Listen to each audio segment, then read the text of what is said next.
আজ ঐতিহাসিক ৮ ডিসেম্বর চাঁদপুর মুক্ত দিবস। ১৯৭১ সালের এই দিনে পাকিস্তানি হানাদার বাহিনীর কবল থেকে মুক্ত হয় নদী বিধৌত চাঁদপুর জেলা। ১৯৭১ সালের ৮ ডিসেম্বর চাঁদপুর সদর থানার সামনে বিএলএফ বাহিনীর প্রধান মরহুম রবিউল আউয়াল কিরণ চাঁদপুরে স্বাধীন বাংলাদেশের পতাকা উত্তোলন করেন।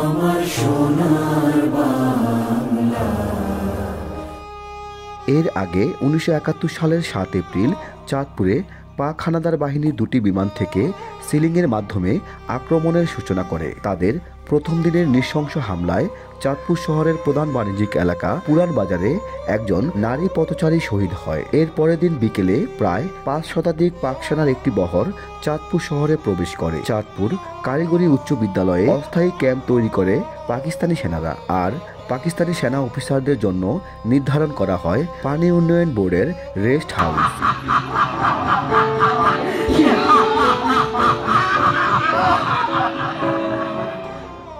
এরপর গঠন করা হয় শান্তি বাহিনী। এই শান্তি বাহিনী ও হানাদার বাহিনী বিভিন্ন জায়গায় বর্বরোচিত অত্যাচার ও হত্যাযজ্ঞ চালাতে থাকে। পাকিস্তানি হানাদার বাহিনীর প্রধান টর্চার সেল ছিল চাঁদপুর শহরের বড় স্টেশন।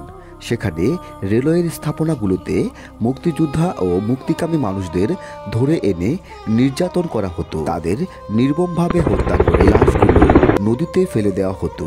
মুক্তিযুদ্ধের স্মৃতি রক্ষার্থে চাঁদপুর পৌরসভা ও জেলা প্রশাসনের উদ্যোগে ২০১৩ সালে এই বড় স্টেশন বদ্ধভূমিতে নির্মাণ করা হয় রক্তধারা। এর আগে শহীদ মুক্তিযোদ্ধা সুশীল শঙ্কর ও খালেকের নামে চাঁদপুর শহরের ট্রাক রোডে মুক্তিসৌধ এবং চাঁদপুর শহরের প্রাণকেন্দ্রে লেকের উপর ভাসমান স্মৃতিসৌধ অঙ্গীকার নির্মাণ করা হয়। এছাড়াও চাঁদপুর জেলা প্রশাসকের কার্যালয়ের সম্মুখে স্বাধীনতা যুদ্ধের শহীদদের নামে তালিকা সম্বলিত একটি স্মৃতিফলক এবং চাঁদপুর পৌরসভার অর্থায়নে শহরের ৫ রাস্তার মোড়ে শপথ চত্বর নির্মাণ করা হয়। শুধু তাই নয়, চাঁদপুর জেলার বিভিন্ন প্রান্তে এখনো মুক্তিযুদ্ধের অসংখ্য স্মৃতিচিহ্ন এবং ভাস্কর্য রয়েছে। আজ ঐতিহাসিক ৮ ডিসেম্বর আমরা গভীর শ্রদ্ধার সাথে স্মরণ করছি চাঁদপুরের যে সকল বীর সন্তানরা নিজের জীবনের মায়া ত্যাগ করে মহান মুক্তিযুদ্ধে অংশগ্রহণ করেছে। স্মরণ করছি সকল শহীদ এবং আহত বীর মুক্তিযোদ্ধাদের।